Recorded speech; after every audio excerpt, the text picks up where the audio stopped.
Halo selamat pagi pemirsa, apa kabar Anda hari ini? Senang sekali dapat menjumpai Anda dalam berita Papua hari ini. Saya Yuni Rumbarar bersama tim redaksi telah menyiapkan sejumlah berita menarik dan aktual bagi Anda. Berikut 3 berita utama.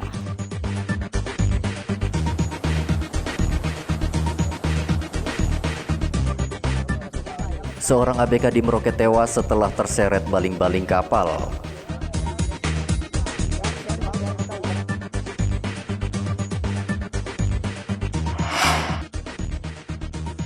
Diduga akan menjual senjata api pada kelompok separatis, seorang polisi ditangkap tim gabungan Polri dan TNI di Bandara Nabire.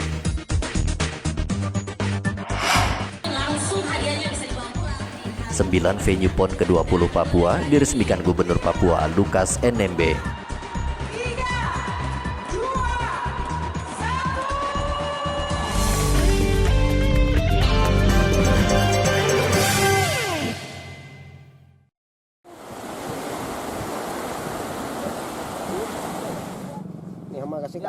Seorang anak buah kapal motor Amar Jaya ditemukan tewas saat memperbaiki baling-baling kapal di pantai Lampu 1 Merauke Sabtu lalu.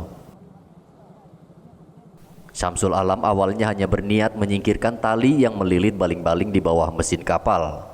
Setelah terjun ke dalam laut, ternyata mesin kapal masih menyala sehingga Syamsul terseret ke dalam baling-baling mesin kapal. Jenazah Syamsul sempat dilarikan ke RSUD Merauke, namun nyawanya tak tertolong. Korban ini saat itu di mana dia berada? Dia turun di air. Dia turun di air, dalam rangka apa dia turun ke air? Ada tali yang melintang. Oh, terus? Dia suruh injak tali. Dia injak tali. Terus? Akhirnya diisap yang air langsung. Waktu itu gimana keadaan kapal, dalam keadaan mesin bunyi atau? Mesin sudah mati dia tuan itu. Waktu dia turun mesin sudah mati? Masih hidup. Masih hidup mesinnya? Terus? Terus itu kita dia bilang mau masih perbaiki lagi, dimatikan mesin. Hidup? Dimatikan mesin. Oh, dimatikan mesin. Ya. Tapi dia masih ada di bawah? Masih ada. Allah tidak tahu di mana dia. Jadi dia terisap dengan air atau masuk di baling-baling? Masuk terisap air. Ya? Terisap air. Masih baling-baling ya pusat ini. Jenazah Syamsul Alam langsung dikirim ke kampung halamannya di Sulawesi Selatan untuk dimakamkan. Polisi masih menyelidiki kecelakaan kapal ini, apakah ada unsur kelalaian atau murni kecelakaan. Muhammad Ridwan melaporkan dari Merauke, Papua.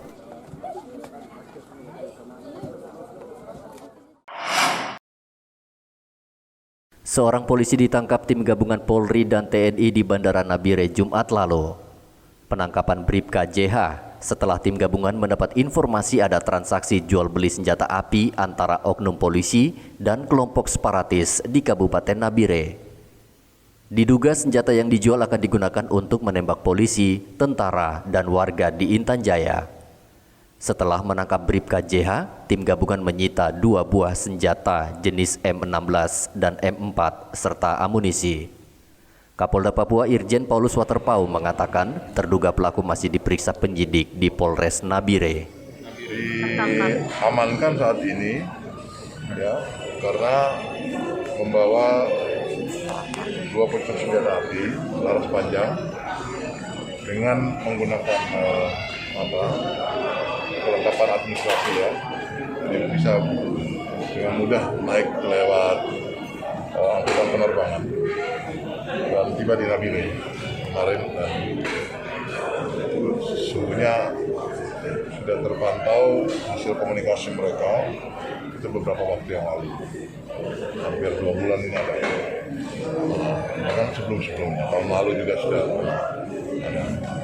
Jadi memang diketahui bahwa mereka ini walaupun secara administrasi melengkapi dan status keanggotaan juga masih aktif, tapi mereka berkolaborasi dengan ada beberapa mantan anggota kita yang sudah dipecat. Kemudian juga berkolaborasi dengan para pihak yang menginginkan senjata itu. Yang ini kemudian kita juga kembangkan, namanya sudah mungkin sekitar 4-5 kali mereka membawa barang ini masuk ke tanah Papua lewat Nabire untuk dibawa ke Intan Jaya, kemudian di Puncak Jaya dan Tolikara dan lain sebagainya yang berkaitan dengan keberadaan kelompok kriminal. Bribka JH telah diikuti petugas dari Jakarta ke Mimika dan kemudian ditangkap di Nabire. Saat ditangkap, Bribka JH berdalih akan melakukan pengamanan pada seorang duta besar. Jika terbukti bersalah, Bribka JH akan dipecat dari kesatuannya dan terancam penjara seumur hidup. Hendra melaporkan dari Jayapura, Papua.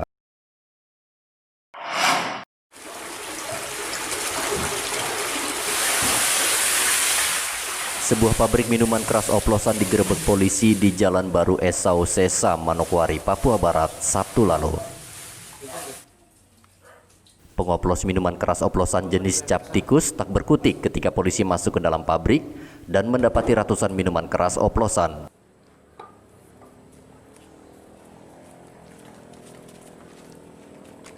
Polisi membawa seorang pelaku serta seluruh alat suling miras oplosan serta tersangka ke Polres Manokwari.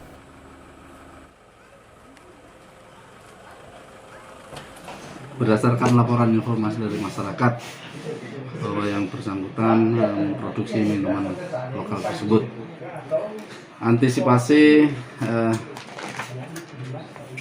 menjelang pemilu 2020 bulan Desember, sehingga kami terus melakukan razia terhadap peredaran minuman lokal karena memang selain merusak akal sehat, minuman lokal juga tidak mempunyai kelayakan untuk konsumsi sehingga perlu dilakukan penindakan. Kemana untuk barang bukti berapa kemana yang di... Sementara barang bukti yang disita adalah 1 galon ukuran 15 liter siap edar, kemudian 1 buah kompor dan peralatan masak maupun plastik es batu yang panjang digunakan untuk mengalirkan dari hasil penyulingan. Ini dari pengakuan pelaku sendiri berapa kali dalam melakukan? Apakah sudah lama atau baru kemarin? Ya cukup lumayan sih ya. Sementara cukup lumayan yang bersangkutan melakukan produksi. Pelaku dijerat dengan pasal 204 KUHP dan pasal 135 Undang-Undang RI nomor 12 tahun 2012 tentang pangan dengan ancaman hukuman penjara minimal 5 tahun. Untuk mengamankan pilkada serentak di Kabupaten Manokwari, polisi terus gencar melakukan patroli dan razia minuman keras yang menjadi penyebab warga melakukan tindak kriminal. Edi Musahidin melaporkan dari Manokwari, Papua Barat. Kejaksaan Tinggi Papua menyerahkan tersangka dan barang bukti kasus asusila yang melibatkan tokoh masyarakat di Mimika. Tersangka AZ diserahkan ke Jaksa Penuntut Umum Kejari Mimika karena kejadian video asusila terjadi di wilayah Mimika. Berkas pemeriksaan tersangka dinyatakan lengkap oleh penyidik Polda Papua, diserahkan ke Kejaksaan Tinggi dan dilimpahkan ke Kejari Mimika. Sidang kasus video asusila ini akan dijadwalkan pekan depan. Kepala Seksi Penuntutan Kejati Papua Abdurrahman mengatakan pihaknya sudah mendapat pemberitahuan soal 5 tersangka kasus ITE yang salah satunya adalah kepala daerah. Baru 1 tersangka yang baru 1. Baru yang 5 TSK yang lain yang baru ditetapkan. Itu masih ranah penyidikan di kepolisian, di cyber. Kalau untuk Abida yang ini, Ibu Ida mungkin di sini, di PN, Mimika, dan ya tidak ada salahnya juga kalau ada tindak kejati yang duduk dalam Jaksa Penuntut Umum di PN pemeriksaan di pengadilan. Kalau untuk SPDP 5 tersangka yang lain yang baru ditetapkan oleh Polda kaitan dalam kasus ini, apakah juga sudah diterima oleh Kejaksaan Tinggi? Sudah ada penetapan tersangka dari kelima itu. SPDP ini sudah? Ya, sudah dibentuk juga jaksa pemantau berkas juga nanti? Sudah. Untuk sementara ini belum ada anggota. Sementara ini belum ada. Cuma lancar-lancar saja. Karena kita tahu penyidik juga profesional dalam melakukan penyidikan. Itu satu kasus ya. Kita bangga cyber bisa mengangkat suatu kasus yang bisa melihat publik bahwa hal-hal yang sepele dianggap besar jadinya. Yang kayak gini lah. Setelah pelimpahan berkas perkara, kemungkinan nanti dalam beberapa minggu ke depan atau beberapa waktu yang ke depan kami akan segerakan bahkan ini ke pengadilan dalam rangka untuk penyusunan surat dakwaan. Karena sudah dilimpahkan ke sini, jadi kami akan melakukan penahanan selama 20 hari sesuai dengan ketentuan undang bahwa penahanan KS 20 hari. Sebelum 20 hari habis, kami akan segera limpah untuk di pengadilan. Sekarang sesuai dengan peraturan dari Dirjen Hukum HAM untuk tahanan kejaksaan dititipkan di Polres. Nanti setelah tahanan pengadilan statusnya akan dipindahkan ke lapas. Tetap dalam status ditahan. Status tahanan. AZ dijerat dengan pasal 29 Undang-Undang Nomor 44 Tahun 2008 tentang pornografi dan diancam dengan hukuman penjara maksimal 6 tahun. Kasus video asusila viral pada 11 Agustus lalu, polisi baru menetapkan AZ tersangka pada 19 September. Tak hanya sampai di situ, seorang tokoh masyarakat yang berada di dalam video melaporkan Bupati Mimika atas dugaan penyebaran konten asusila dengan pelanggaran transaksi elektronik atau ITE. Polda Papua kemudian memproses kasus tersebut dan pada 14 Oktober menetapkan Bupati Mimika beserta 4 orang lainnya sebagai tersangka penyebar luasan informasi atau ITE.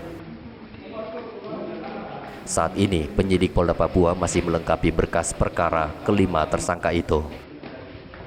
Dari Mimika, Papua, Igobat Momolin melaporkan.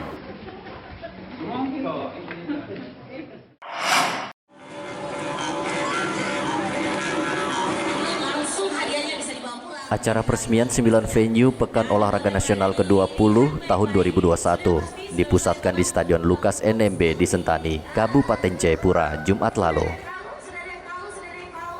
Acara peresmian dilakukan dengan mengikuti protokol kesehatan, di mana peserta dibatasi dan wajib memakai masker. 9 venue yang diresmikan adalah venue menembak, lapangan softball, venue volley, lapangan tenis, venue futsal di Kabupaten Mimika, dan Stadion Lukas NMB. Selain meresmikan 9 venue PON dan mengganti nama stadion dari Papua Bangkit menjadi Stadion Lukas NMB, panitia juga menggelar hitung mundur 362 hari menuju PON 20 Papua.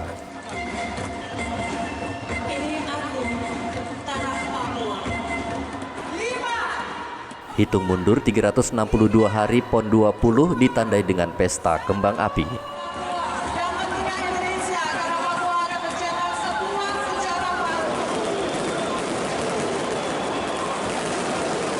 Ini mengingatkan kepada kita semua bahwa tinggal 362 hari lagi kita akan menuju event nasional, yaitu PON 2021 yang akan diselenggarakan di tanggal 2 Oktober sampai dengan 15 Oktober. Ini mengingatkan kepada kita semua bahwa mari kita bangkit dengan semangat yang ada hari ini, dengan di mana Bapak Gubernur meresmikan stadion, meresmikan seluruh venue. Artinya bahwa Papua sudah siap untuk melaksanakan event nasional yang mana diselenggarakan setiap 4 tahun sekali.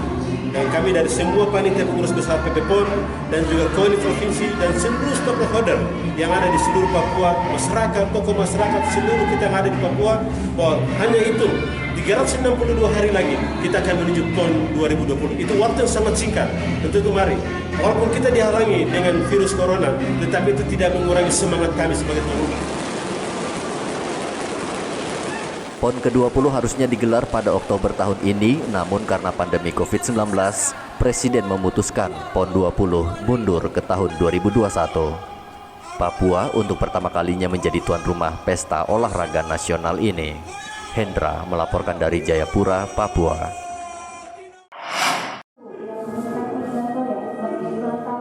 Atlet pencaksilat terus mempersiapkan diri jelang PON 20 tahun 2021 mendatang. Ikatan Pencaksilat Indonesia Wilayah Merauke terus menggenjot 4 orang atlet pencaksilat yang akan mewakili Papua dalam PON 2021 mendatang.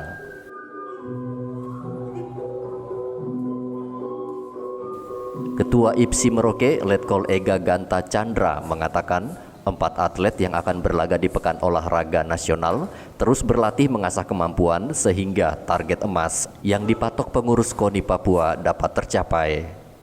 Merauke. Ada 4 yang kita kirimkan untuk mengikuti kegiatan PON itu nanti ke depan. Bergu A, bergu B itu kita kirimkan. Kita akan mengadakan beberapa kegiatan-kegiatan ke depan yang tentunya kegiatan itu bisa kita laksanakan setelah atau ketika pandemi COVID ini sudah mulai menurun dan selesai.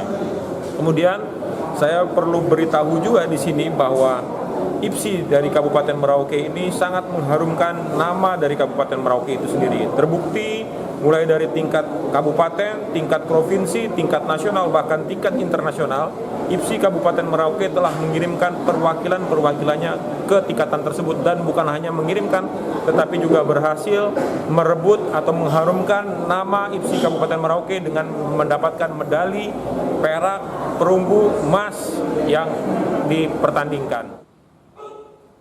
Selain menggenjot atlet yang akan berlaga di PON 2020, IPSI Merauke juga fokus pada perekrutan atlet usia muda. Muhammad Ridwan melaporkan dari Merauke, Papua.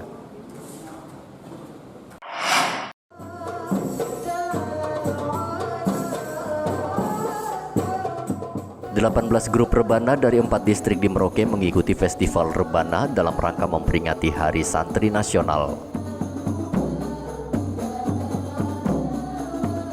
Keempat distrik yang ikut dalam festival ini berasal dari Distrik Merauke, Distrik Tanah Miring, Distrik Muting, dan Distrik Semangga. Festival yang digelar di Aula Masjid Raya ini Sabtu lalu itu menerapkan protokol kesehatan yang ketat.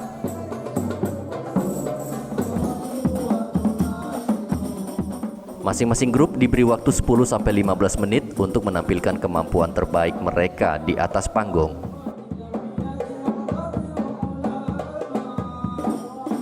Masing-masing grup juga membawakan 2 lagu, satu diantaranya adalah lagu wajib Sholawat Nahdlatul Ulama.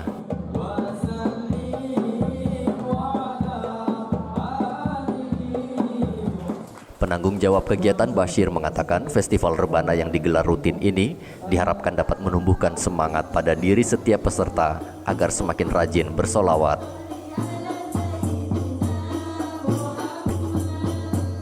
Diikuti oleh 18 peserta dari berbagai distrik termasuk dari Muting 3 yang ikut berpartisipasi.